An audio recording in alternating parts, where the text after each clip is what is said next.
감사합니다. 우리에게 주시는 주님의 말씀 로마서 1장 8절에서 13절 말씀까지입니다. 로마서 1장 8절에서 13절까지 함께 교독하도록 하겠습니다. 제가 먼저 8절을 읽습니다. 먼저 내가 예수 그리스도로 말미암아 너희 모든 사람에 관하여 내 하나님께 감사함은 너희 믿음이 온 세상에 전파됨이로다. 내가 내 아들의 몸 안에서 내 심령으로 섬기는 하나님이 나의 주님이 되시니라. 항상 내 기도에 쉬지 않고 너희를 바라며 어떻게 하든지 이제 하나님의 뜻 안에서 너희에게로 나아갈 좋은 길 얻기를 구하노라.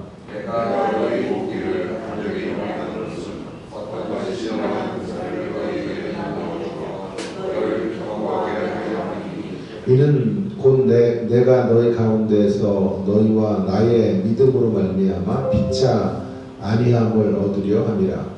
형제들아, 내가 여러 번 너희에게 가고자 한 것을 너희가 모르기를 원하지 아니하노니 이는 너희 중에서도 다른 일반인 중에서와 같이 열매를 맺게 하려 함이로되 지금까지 길이 막혔도다. 아멘. 어느 날 버스를 탔는데 뒷자리에 두 분이 앉아서 이야기를 나누는 거예요. 서로 소개팅을 한 이야기를 하고 있었습니다. 그 중에 한 분이 소개팅에서 여성분들인데요. 남자가 나타나서 소개팅을 하는 자신의 미모에 반해서 난리가 났다 이런 얘기를 계속 하는 거죠. 그 옆에 친구는 또 맞장구를 치고 그런 이야기들이 계속 진행이 되는데 우연히 그게 제 귀에 들린 거죠. 제가 엿들으려고 그런 게 아니고요. 우연히 제 귀에 들려가지고 된 거죠. 너무나 흥미로웠어요. 온 관심이 뒤에 이야기에 집중이 되어져 있는 거죠. 그러다 버스가 좌회전을 할 때 너무 궁금한 거예요. 어떻게 생겼길래 남자들이 혹 반했나 그래서 좌회전할 때 싹 봤죠. 제가 싹 봤는데 순간 의구심이 들었어요. 이렇게 남자들이 첫눈에 반할 외모는 아니더라고요. 그래서 또 잘못 봤나 그래서 한 번 더 봐야 되겠다는 두 번을 봤는데 역시 그런 외모는 아니었다라는 생각이 들었어요. 이것이 우리가 좀 종종 일상에서 경험하게 되는 엿듣기예요. 엿듣기를 통한 엿보기에 대한 이야기라고 할 수 있겠어요. 그 이야기의 핵심은 소개팅을 하고 있는 이야기였지만 이제 엿들을 때 관심은 그녀가 누굴까, 어떤 여성이길래 그렇게 남자가 홀딱 반했을까. 그래서 힘껏 보게 되는 것이죠.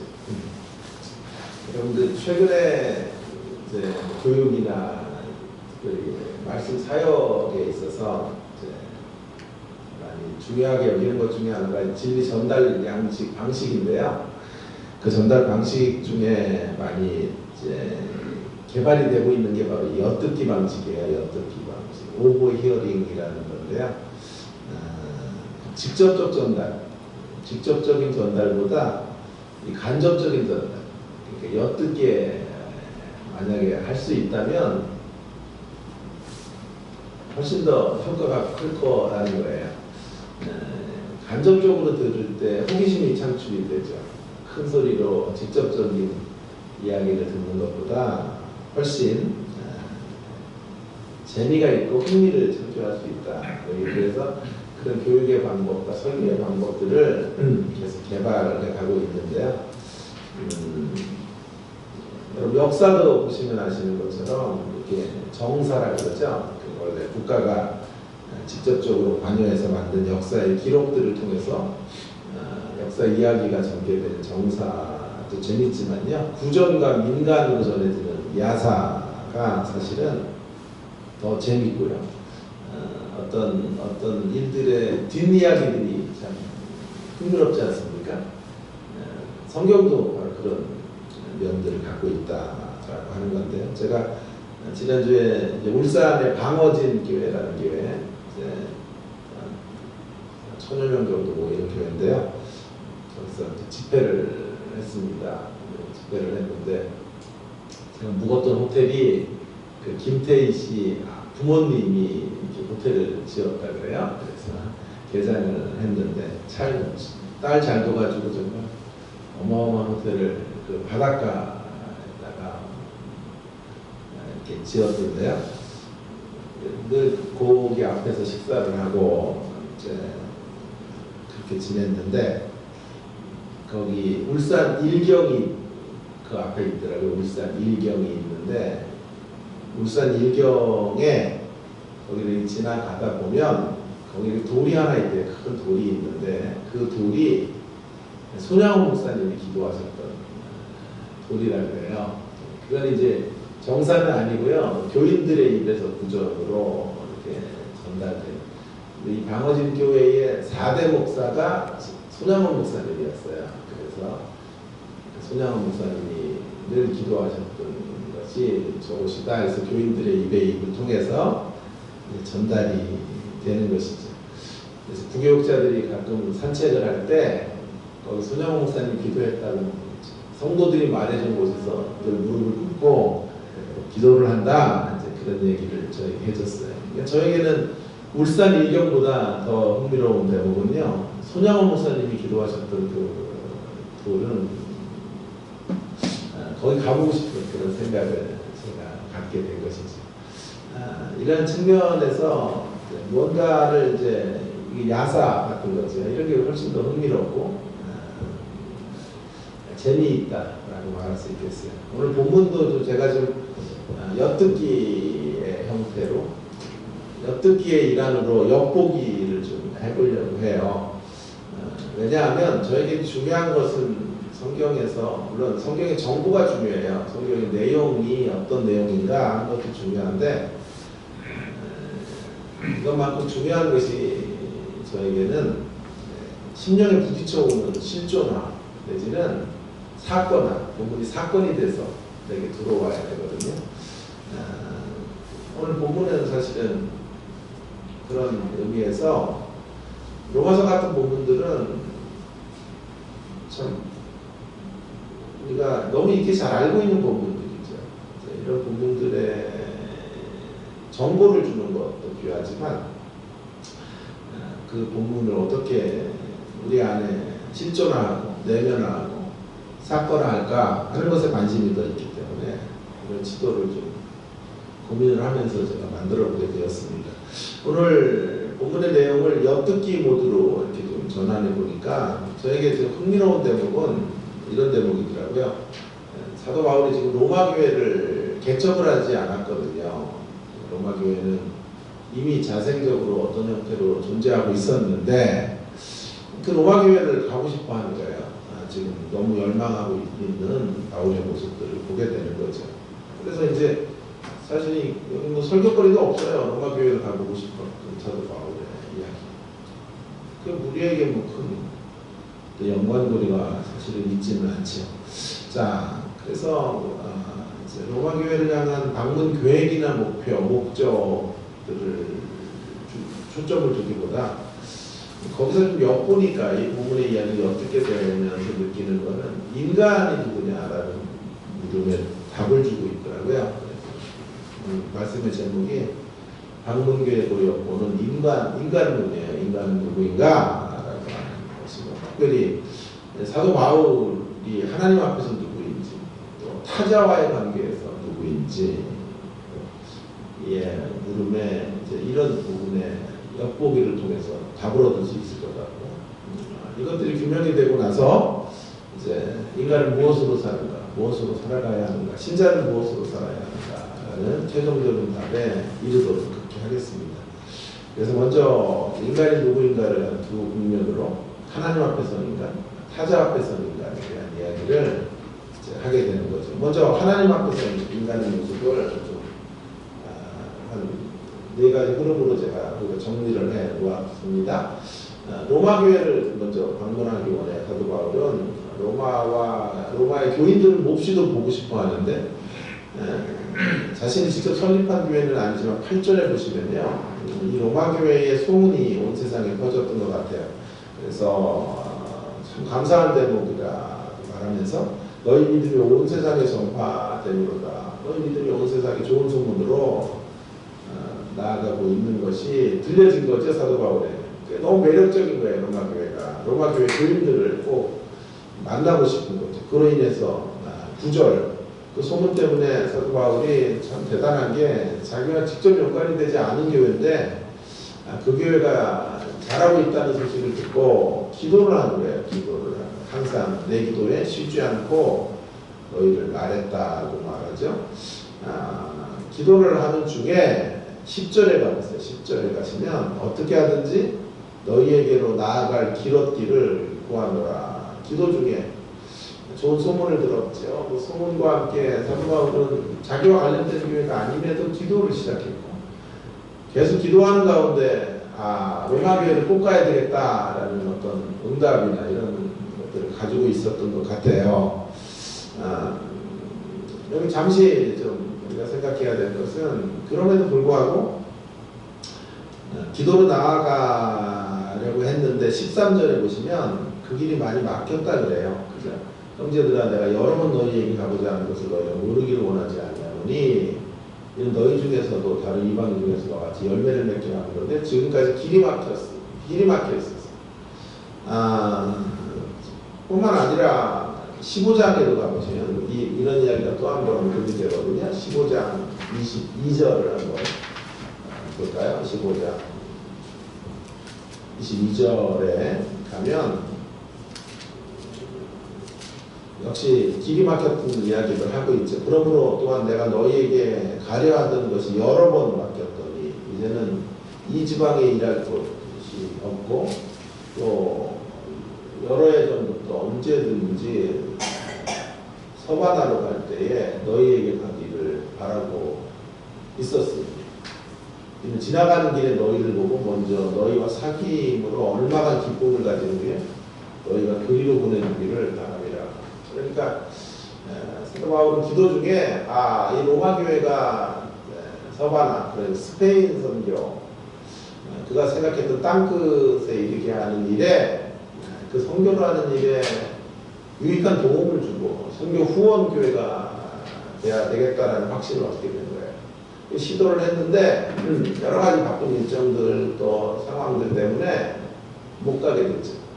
그러다가 이제 언제 가냐 사도행전에 보면 사도행전 후반 부분에 죄수로 후송되어져서 이렇게 가게 되는 거죠.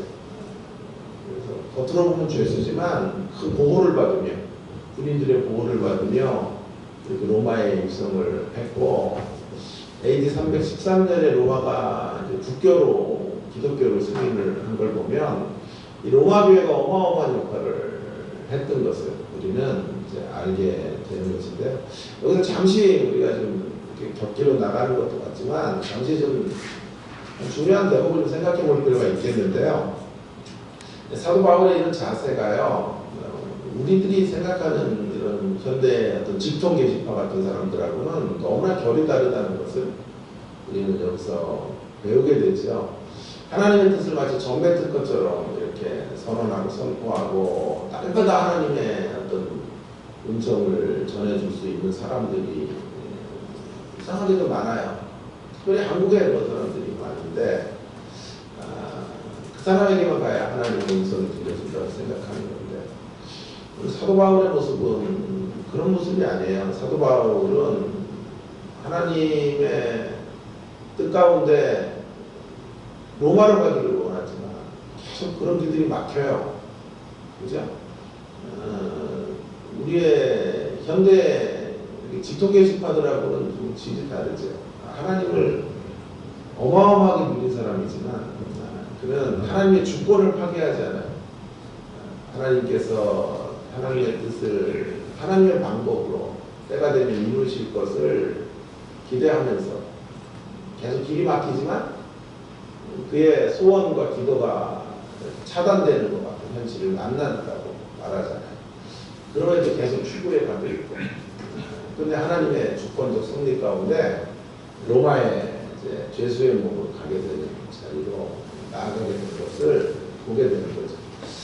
하나님의 계시를 받고 또 하나님의 뜻을 전하는 것은 귀한 거지만요, 하나님의 주권을 좌지우지할 수는 없어요.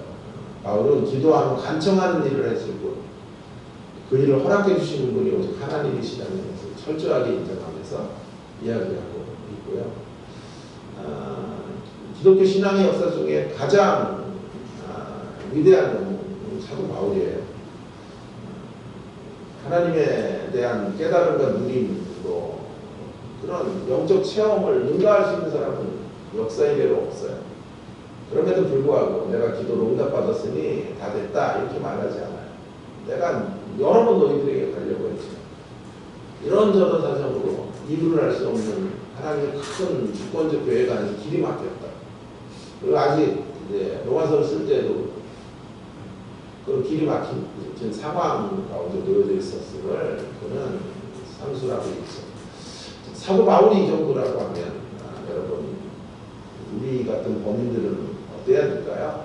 기도의 체험 조금 있다고 해서 하나님의 뜻을 전매 특허처럼 내가 알려줄 수 있다든지 늘 그런 것을 사칭해서 이것이 하나님의 뜻이라고 말하는 것은 굉장히 위험한 일이다 라는 것을 본문을 통해서 좀 간접으로 경험하게 되죠. 자, 이제 방문하고자 한 목적을 11절에 이제 오늘 하이라이트는 11절인데요. 11절을 한번 주목해 보십시다.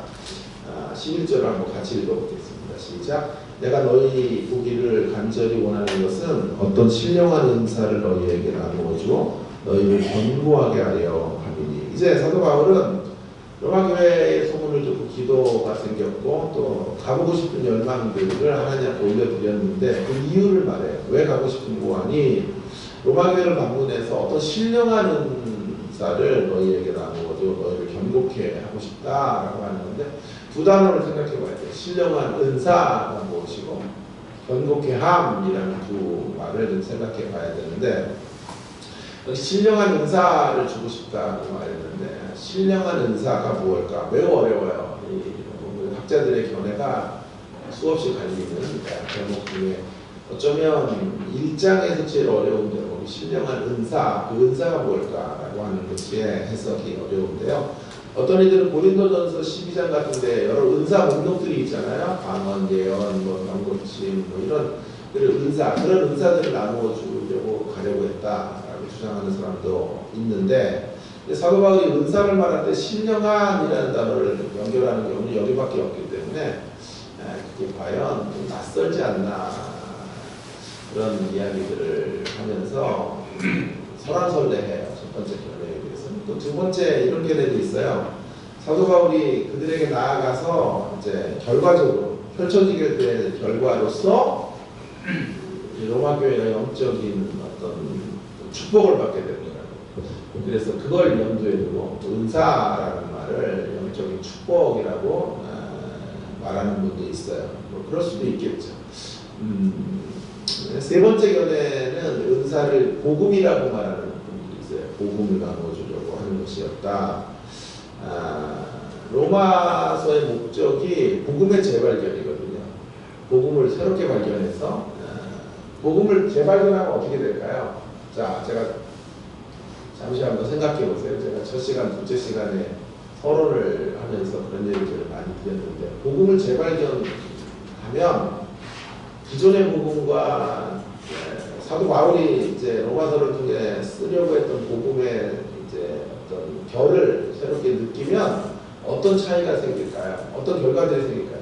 예, 기존의 복음에 대한 이해는 내가 주의 복음으로 영원히 구원받는 죽어서 천국 가는 복음에 국한되어져 있었어요. 사도 바울이 지금 로마서를 통해 펼치려고 하는 복음은 뭐 이런 면에서 수직적인 면도 있지만 굉장히 수평적인 면을 되게 강조해요. 복음은 이방인이나 유대인이 차별 없이 한 구원에 이르게 됩니다. 복음이 들어가는 자리에 마치 장벽들이 무너져요. 왜냐하면 복음이라고 하는 게 누구도 인간의 어떤 조건들에 근거해서 차별하지 않기 때문에. 자, 사도 바울이 주로 로마서를 통해 설정하고 있는 복음은 전 우주적 복음, 모든 일이 함께 깃들 수 있는 너와 내가 함께 할 수 있는 복음이에요. 그래서 종과 주인이 함께하고 남성과 여성이 함께하고 유대인과 이방인이 서로 장벽들을 허물고 하나 되는 복음. 자, 이런 복음에 대한 재발견이 이루어지면 어떤 결과들이 로마교회 안에 생기냐 하면, 로마교회가 이제 뒤에 12장 이에 보면요, 강한 자들과 약한 자들의 갈등이 있었던 교회예요. 강한 자가 누굴까요? 강한 자. 유대인과 이방인 중에 여러분 한번 찍어보세요. 강한 자가 누굴까? 강한 자들은요, 이방인들이에요. 이방인들이 강한 자. 약한 자들은 유대인들이. 왜 그러냐 하면, 한번 클라우디오 황제 때 이제 유대인들을 로마에서 쫓아냈어요. 그래서 로마 교회는 한동안 이방인들, 그러니까 로마인들, 헬라인들이라고 그 사람들이 주류를 이뤘던 교회예요. 쫓겨났다가 다시 징령이 풀리고 이제 유대인들이 돌아가요. 그러니까 많은 학자들이 이제 주장하기는 로마 교회의 주류는 이방인들이었을 것이고 로마인들이었을 거예요. 그리고 거기 일부가 유대인들이었으니까 거기에서 힘을 가지고 있는 사람들은, 강한 자들은 유대인들이에요. 아니, 이방인들이에요. 그러니까 로마인들이에요. 그리고 일부 유대인들이 약한 자로 존재하니까 서로 갈등이 있는 거예요. 유대인 그룹과 원래 이제 이방인이었던 여기 그룹들, 여기 힘을 갖고 있었던 그룹들이, 교회가 그러면 안 되는데 뭐 개척파가 있고 유입파들이 있고 이런 서로 갈등을 어쩔 수 없이 하게 되는 것처럼 이런 문제들을 이제 복음을 전함으로써 바로잡아요. 복음을 재발견하면 유대인과 이방인이 하나 되는 것이고, 강한 자와 약한 자의 구별은 없어져야 한다. 이런 복음을 전하게 되는 거죠. 그죠? 그게 은사란 말이에요. 그걸 은사라는 말로 했을 거다. 신령한 은사, 그 말은 신령한 선물, 혹은 신령한 복음을 전함으로 말미암아 그 복음으로 이방인과 유대인이 하나 되는 것. 그래서 로마 공동체가 분열을 멈추게 되는 거예요. 분열을 왜 멈춰야 되죠? 이 로마 교회가 분열을 멈춰서 세상 가운데 덕이 되고 더 힘있는 소문들이, 좋은 소문들이 계속 나야 로마 교회를 교두보로 해서, 베이스 캠프로 해서 뭐가 생겨요? 이방인 선교가 원활하게 이루어질 것이기 때문에 사도 바울이 로마서를 쓰게 되었다. 그리고 그것을 통해서 자신의 스페인 선교를 로마 교회가 후원하는 이런 일들이 이루어지기를 간절히 열망해서 로마 교회를 가보고 싶은 것이죠. 이러한 차원에서 저는 세 번째 견해에 한 표를 던지고 싶은 거죠. 그냥 우리가 말할 은사라는 그런 개념이 아니고 영적인 축복도 물론 있지만 복음이다. 이 여기 은사가 복음이다라고 하는 것에 무게비중을 두고 싶고요.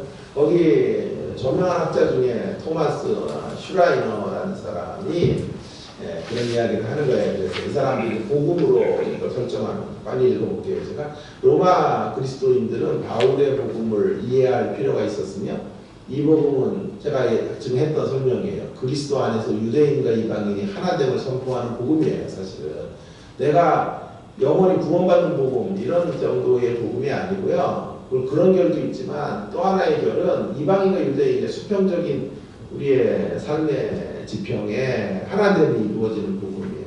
그리스도 안에서 유대인과 이방인이 하나 되었다는 것을 이해함으로써 로마 공동체는 그들을 괴롭히는 분열을 해결할 것이다. 바울은 복음에 대한 그의 이해를 로마의 그리스도인들에게 나눔으로써 로마의 그리스도인들이 복음 때문에 견고하게 될 것이며 또한 스페인 선교를 후원할 것으로 희망한다.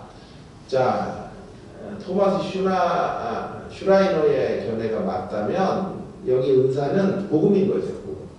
복음을 나누어 주는 것으로 신령한 복음을 통하여 그들의 이제 가치들이 새로워져서 서로를 반목하지 않고 서로 공동체를 끌어안게 되는 일들이 벌어지게 되는 것이죠.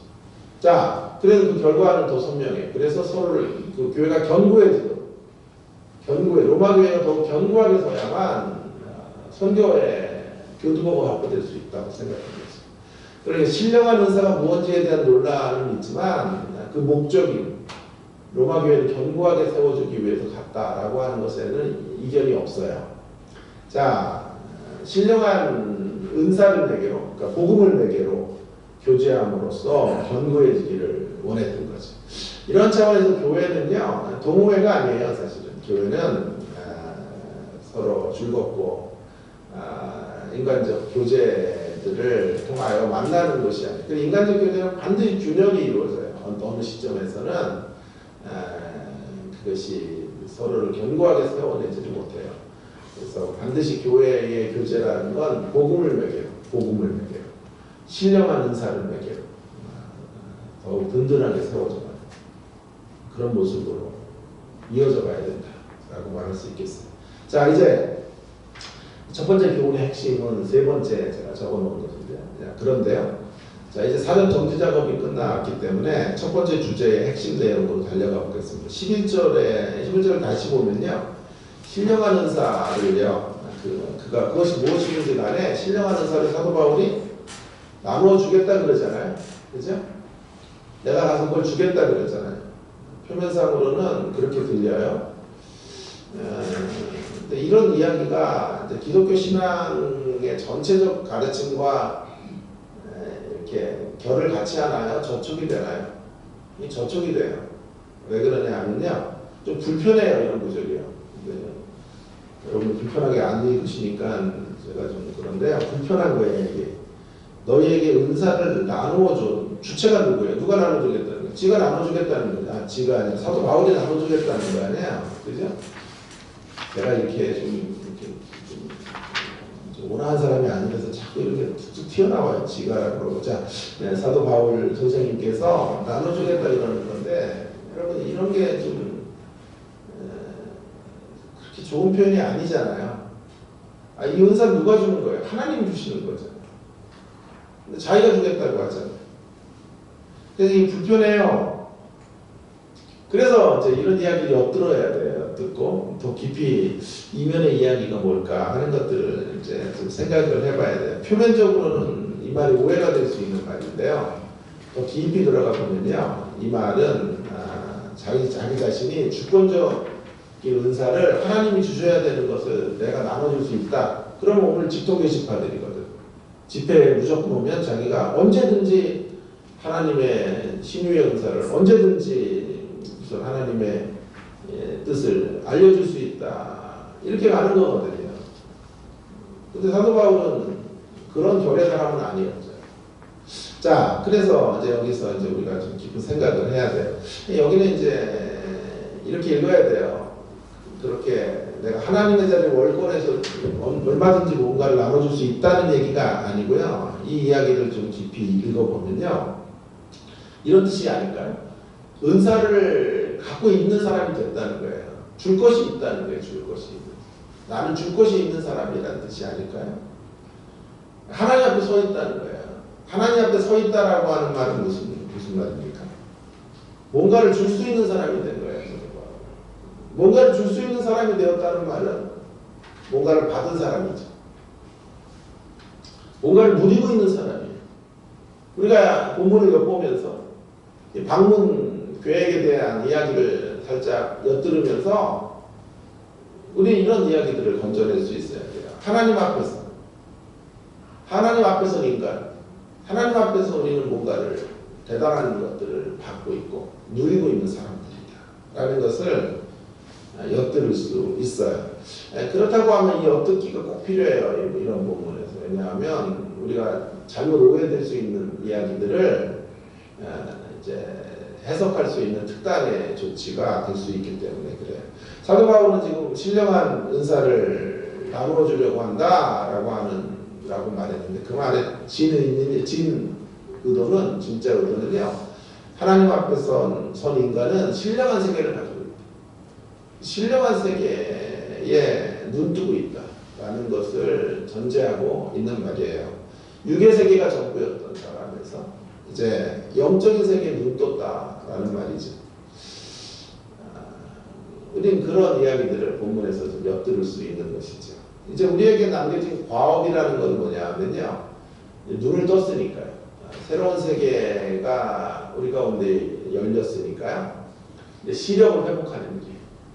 더 선명하게 그 새로운 세계들을 볼 수 있는 사람이 되는 거죠. 누가 턱 건드리면 그 새로운 영적 세계를 경험한 자들을 우리의 영적 세계를 우리 전존재로 보여줄 수 있는 사람이 되어야 하는 거죠. 점점 더 영적 세계 안에서 깊어져 가야 되는 것입니다. 그래서 영적인 소경과 거룩마 같은 이들에게 뭔가 그들을 견고하게 세워줄 수 있는 그런 우리 안에 있는 것들을 나누어서 그것으로 연약한 지체들을 견고하게 세울 수 있는 사람이 되어야 하는 것입니다. 사도 바울이 바로 그런 사람의 자리에 있다는 것을 이야기하고 있는 거예요. 그가 무슨 하나님의 주권적 일들을 자기가 임의대로 할 수 있다는 뜻이 아니고 하나님을 만난 인생들은 하나님 안에서 이렇게 풍성한 것들을 나눌 것들을 갖고 있는 존재들이 그들을 견고하게 세울 수 있는 어떤 것이 들어와 있는 인생들임을 말해주는 거죠. 그리고 그 안에서 사도 바울이 엄청난 성숙을 이루었다는 것을 알려주는 거죠.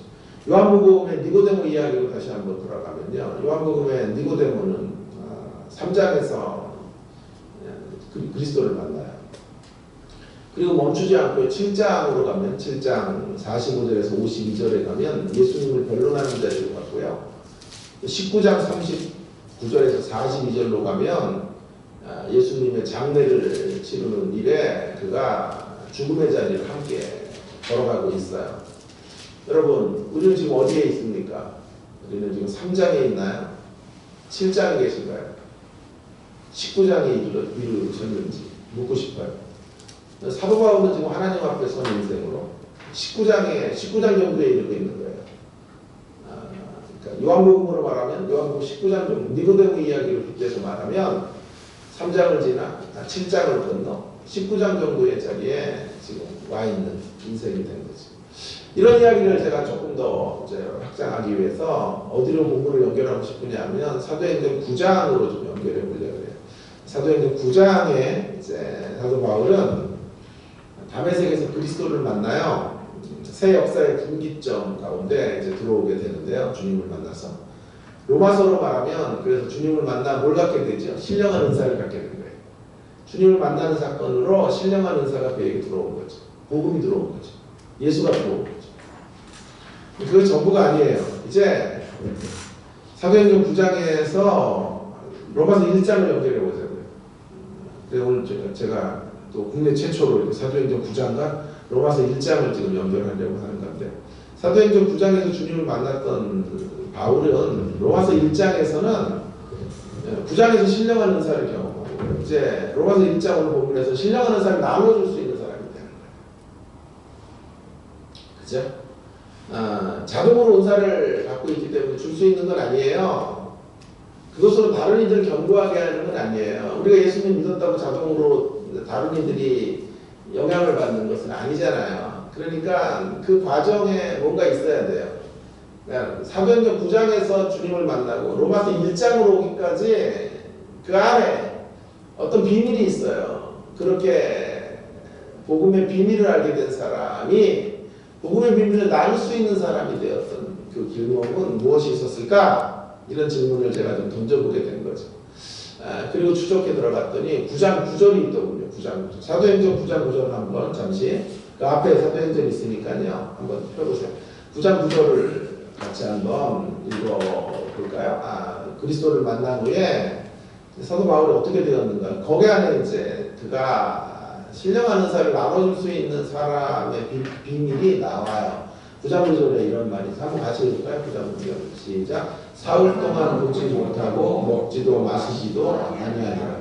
여기 이 동사를 한번 잘 주목하셔야 되는데요. 처음에는 보지 못하고 라는 단어를 썼고 또 하나는 아니하니라 이렇게 됐단 말이에요. 사흘 동안 주님 만나고 사흘 동안 보지 못했다라고 하는 말은 무슨 말입니까 여러분? 주체가 누굽니까? 이제 사도 바울이 보지 못한 자리로 떨어졌다는 말은 누군가가 보지 못하게 하는 주체가 있는 거죠. 그 주체가 하나님이세요. 그죠? 하나님께서 사도 바울로 하여금 3일 동안의 시간 동안 보지 못하게 하셨어요. 주님을 만나는 사건은 주님을 보게 되는 사건인데 보지 못했다는 건 이상하죠. 여기서 보지 못했다라는 건 영적 거름마라는 말이에요. 주님을 만났지만 여전히 영적 거름마 상태에 있는 것이죠. 영적 거름마에서 그는 성장해 가야 되는 사람이라는 것을 알려주고 있는 거죠. 영적인 눈이 띄어졌지만 여전히 힘이에요. 눈을 감고 있다가 어둠 속에서 빛으로 나오면 처음에 시선이 잘 보이지 않잖아요. 흐릿하고 햇볕이 강렬하게 비치기 때문에 눈을 잘 뜰 수 없지 않습니까? 시간이 지나야 사물이 제대로 보이는 것처럼 사도 바울이 바로 그런 상태에 하나님의 주권적인 이끄심 가운데 지금 놓여지게 된 거예요. 자, 근데 그 다음 단어는 중요한데 먹지도 마시지도 아니했다라는 건 주체가 누굽니까? 먹지도 마시지 말라가 아니었죠. 마시지도 먹지도 말라 그랬으면 주체가 하나님이지만 먹지도 마시지도 아니했다 그러니까 그 주체가 누구예요? 사도 바울이죠. 보지 못하게 된 것은 주체가 하나님에 의해서 보지 못하게 된 것이고 이제 하나님의 강권하심 속에 보지 못하는 자리로 온 거고 이제 사도 바울이 능동적으로 그런 자리에서 먹지도 마시지도 아니한 자리로 나가는 거란 말이에요. 여기에 비법이 있다고 생각해요. 여러분 먹지도 마시지도 아니했다라는 주체는 바울이에요. 스스로 금식으로 나아가기를 결심한 거예요. 더 깊은 신령한 세계를 보고 싶은 거예요. 침묵의 시간으로 이 시간들을 보내고 싶은 거예요. 깊은 묵상과 기도의 시간으로 잠시 4월 동안 앞을 보지 못하는 시간 동안 자신의 인생을 되돌아보는 거예요. 그동안 살아왔던 날들을 생각해보고 유대교와 자기가 만난 예수 그리스도의 이야기를 함께 연결해서 이제 자기가 어떻게 살아야 되고 어디로 가야 할지를 깨닫게 되는 시간으로 스스로 금식을 해야 되겠다 한다. 먹지도 마시지도 않고 하나님 앞으로 나아가서 영적인 깊은 세계들을 누리고 맛보고 주님과 만나는 친밀한 단독자의 자리에 서야 되겠다라는 진지한 신앙인의 모습으로 서 있게 된 거죠. 이러한 시간의 과정들을 통해서 사도 바울은 영적인 거장이 된 거예요. 그리고 로마서 1장에 오면요. 내가 너희들에게 가서 신령한 은사를 나누어 주길 원한다. 내 안에 성숙한 예수 생명이 있다.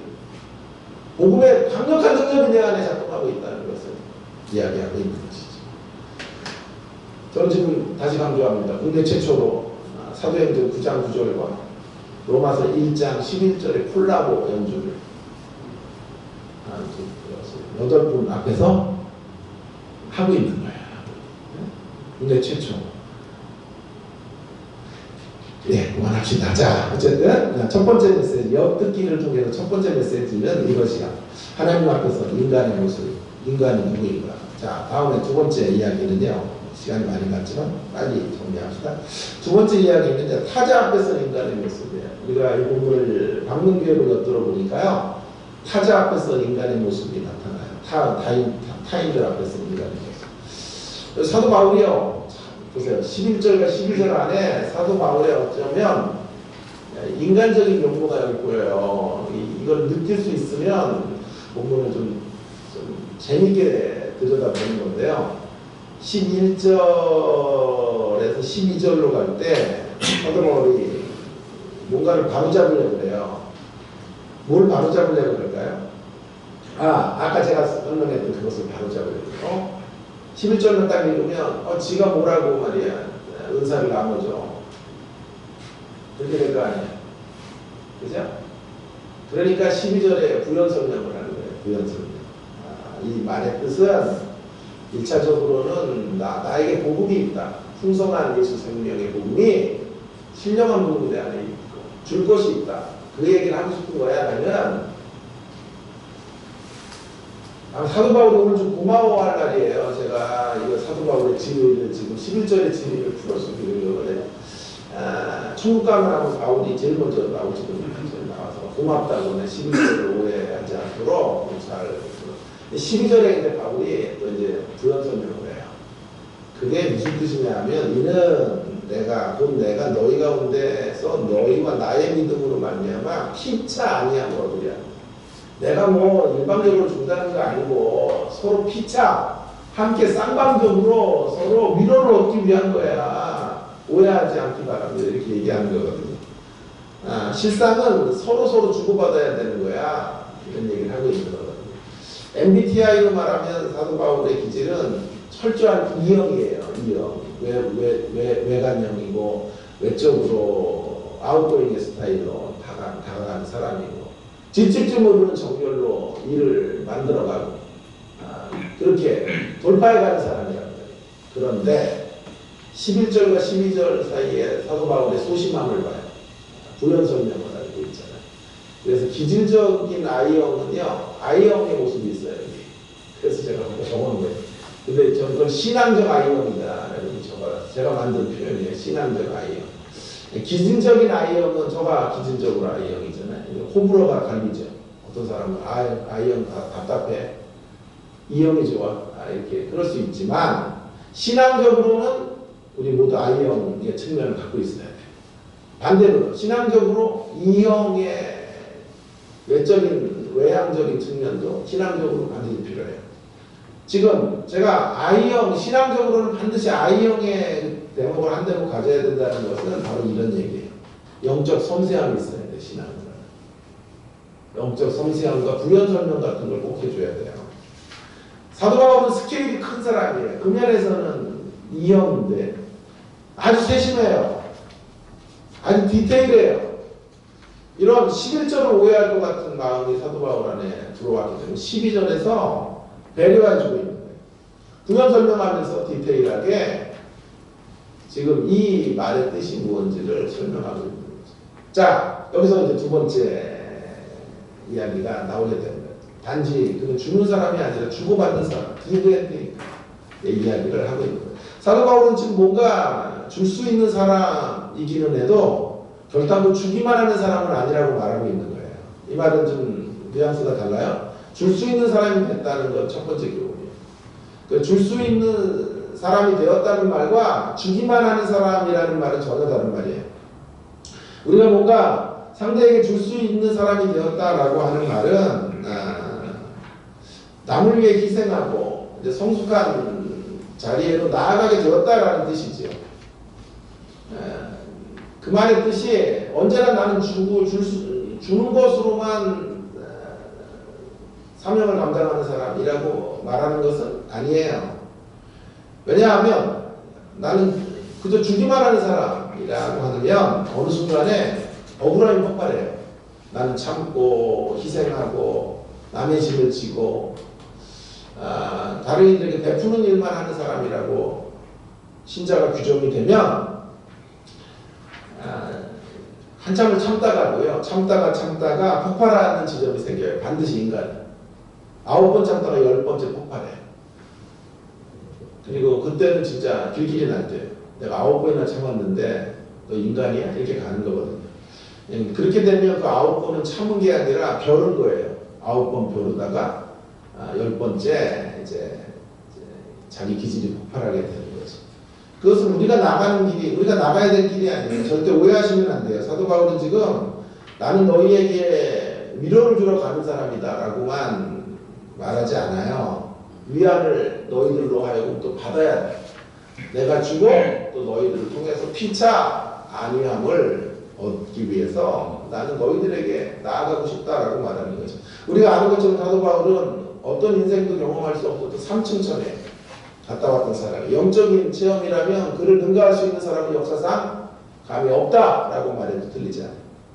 그는 뭔가 자신이 풍성한 것을 갖고 있어요. 복음의 위대함을 갖고 있어요. 신령한 복음을 갖고 있는 사람. 그래서 그는 만나는 사람들에게 무언가를 계속 쏟아부어주는 사람이라고만 생각하면 틀렸다는 거예요. 자신은 뭔가를 주는 사람만이 아니라 피차 안위를 얻고 함께 너희들을 통해 내가 위로를 주고 너희들의 위로를 또 내가 받아야 될 사람이다 라고 자기를 규정하고 있는 거예요. 여러분 자기 자신을 뭔가를 주는 사람으로 그것으로만 규정하면 굉장하죠. 기독교 신앙이 어느 쪽으로 가요? 헌신하고 수고하고 봉사하는 쪽으로 가게 될 거예요. 이 대목은 너무 중요한 거예요. 이게 성숙의 필수이기 때문에 이런 주는 사람이 되는 거 너무 귀한 일이고 아무리 강조해도 지나치지 않을 정도로 신앙인들이 이제 지향해야 할 방향인데 그러나 그 한 방향으로만 나아가는 신앙의 문제점이 또 있어요. 어떤 문제가 도사리고 있냐 하면 그 중에 하나가 이거예요. 영적 우월감을 가진 위험이 있어요. 내가 계속 주는 사람, 헌신하는 사람, 높은 수준에서 이제 연약한 자들을 돌보는 사람이 된다면요. 그런 일들이 계속되면 귀한 면이 많지만요. 또 한 가지 단점들이 생기게 폐단이 생기는데 영적 우월의식에 빠질 위험이 있어요. 종종 그렇게 되는 사람들의 특징은 남을 가르치려고 들어요. 우리는 남을 가르치려는 사람이 아니고요. 남을 가르치려는 사람이 되어서는 안 되고요. 남에게 영향을 끼치는 사람이 되려고 해야 돼요. 남을 가르치려고 하는 사람이 아니라. 그래서 너희가 많이 선생되지 말라 그랬어요. 선생되지 말라. 감나라 코나라 이렇게 가르치고 코치하는 사람이 아니라요. 우리는 영향을 끼쳐야 돼. 거룩한 영향력을 끼치는 사람. 저는 기독교인들을 정말 많이 만나는 편이잖아요. 직업이 그렇고 목사하고 교수도 하다 보니까 늘 제가 만나는 뭐 99%의 사람은 다 기독교인들이고 교회에서 성도들을 만나고 목사들을 만나고 신학생들을 만나고 저는 그런 일들을 하는데요. 정말 자기를 넘어서는 사람들이 있더군요. 타자 중심 속으로 가고 남을 섬기는 귀한 사람들을 종종 보게 돼요. 너무 존경스럽고요. 반드시 기독교 신앙은 그쪽으로 가야 되는 거죠. 그런데요. 그런 분들의 공통적인, 다는 아니지만 공통적인 특성을 하나 제가 발견했는데, 다는 아니지만 그런 분들은요. 남을 위해 살고 헌신하고 수고하고 봉사 귀한데 너무 존경스러운데 한 가지에 좀 아킬레스 건 같은 단점이 있더라고요. 그런 분들은 이야기가 많아요. 자기 얘기를 굉장히 장황해요. 이렇게 드러나야 되는데 사람들에 의해서 드러나는 게 아니라 드러내는 일들을 많이 하신다. 남을 위해서 살고 있다는 것이 굉장히 자긍심이 돼요. 영적 우월의식처럼 느껴지기 때문에 물론 그런 모습이 저희가 없기 때문에 제가 좀 그런 남을 위해 사는 모습을 좀 닮아가고 싶기는 하지만 그런데 이제 그런 자긍심 때문에 그런 분에게 여전히 한 가지가 결핍되어 있는 것을 제가 보게 되는데 그런 존재도 역시 여전히 더 배워야 될 존재입니다. 이미 자기가 남을 위해 살고 헌신하고 수고하는 것이 영적 우월의식으로 자리 잡기 때문에 이제 배워야 될 사람은 아니에요. 이 사람은 나눠주고 은혜를 끼치고 자기가 하고 있는 선행과 자기가 하고 있는 구제와 자신이 하고 있는 신앙적 어떤 깨달음들을 가지고 상대를 가르치려고 쪽으로 가는 거예요. 그래서 노숙자들을 위한 사역을 하는 분도 있어요. 너무 귀한데요. 만나면 너무 힘들어요. 자기가 하고 있는 사역을 너무나 많이 저희 피하를 하고 어필을 하니까요. 몇 번을 못 뵙겠어요. 또 만나면 또 일어났던 막 그런 그리고 선행을 했던 이야기들을 너무 장황하게 설명을 하니까 첫날은 감동이 되는데 둘째 날은 조금 힘들고 셋째 날 만나면 너무 이제 지쳐가지고요. 내 에너지가 빠져서 들을 수가 없는 거예요. 여러분 오늘 12절이 중요한 부분이 바로 이 대목이라고 저는 생각해요. 사도 바울이 귀해요. 사도 바울이 줄 수 있는 사람이 되었기 때문에 귀한 것도 있지만요. 자기를 희생하는 사람이기 때문에 귀한 거지만요. 그래서 하나님 나라의 소중한 자산과 같은 사람이기 때문에 귀하지만요. 저는 그것보다 오늘 본문에는 진짜 저희 감동이 되는 대목은 자기는 주는 사람뿐만이 아니라 받는 사람이기도 하다 라고 말하고 있는 거예요. 타자와의 관계 안에서 지어져 가야 되는 사람이다 라고 말하고 있는 거예요. 여전히 자기도 배워야 되는 사람이에요. 여전히 상대의 위로가 필요한 사람이에요. 남을 돕는 일에만 나는 특화된 사람이 아니라 동시에 다른 사람의 도움이 너무나 필요한 사람이라고 자기 자신을 이야기하고 있는 거죠. 피차 안위를 얻어야 된다. 내가 가서 당신들에게 위안을 주고 또 로마 교인들이 살아가고 있는 그 신앙의 모습을 통해서 내가 도전을 받아도 제가 배워야 됩니다. 라고 말하고 있는 거예요. 저는 집회를 다니면 언제나 마음속으로 이런 기도를 하나님께 드려요. 하나님 제가 이 교회를 집회를 하는 동안에 제가 이 교회에 드려야 될 은혜가 있다면 저를 사용해 주시고 제가 또 이 성도들을 만나서 받아야 될 은혜가 있다면 제가 공급받는 시간이 되게 그래서 제가 소진하지 않도록 제가 탈진하지 않도록 집회 끝나고 탈진하거든요. 어제 밤 10시까지 집회를 하고 또 오늘 제가 여기 서 있는 건데. 근데 잘 집회를 끝나고도 잘 탈진하지 않는 이유는 제가 은혜를 쏟아붓기만 하지 않고 또 은혜를 받는 거예요. 그 성도들을 통하여 위안을 받는 거예요. 그 어렵고 힘든 날들을 믿음으로 견뎌내는 사람들을 보면서 도전을 받는 거예요. 그리스도의 몸 안에서 지어져 가는 거죠. 그래야 되는 것이. 사도 바울은 오늘 그런 이야기를 하고 있는 거예요. 다시 한번 저는 이걸 사도행전 9장과 또 한번 콜라보를 해보겠습니다. 자, 이제 아까 첫 번째 메시지를 통해 저는 콜라보 연주 1악장을 끝냈고 이제 2악장으로 좀 가보겠습니다. 2악장에 사도 바울이 남에게 줄 수 있는 사람이 되기까지 그는 그 길목에서 소중한 만남을 가졌어요. 사도 바울이 9장에 보면요, 그리스도를 만나는 것만이 아니라 사도행전 9장에 두 위대한 만남이 그를 기다리고 있어요. 하나는 아나니아와의 만남이에요. 또 하나는 바나바와의 만남이에요. 아나니아는 눈이 멀어 있는 상태에 와가지고 기독교 신앙을 그 기간에 기도하는 중에 알려준 사람이에요. 그는 유대교에 정통했지만 주님 만남을 위해 기독교 신앙을 확연히 성숙하게 알지는 못했어요. 그래서 아나니아가 급박해서 아나니아가 영적 멘토가 되어 그에게 기독교 신앙의 풍성한 세계들을 그를 이끌어줬던 사람. 아나니아가 없었다면 사도 바울은 존재할 수 없었어요. 또 한 사람은 바나바예요. 바나바 착한 사람, 위로해야 돼.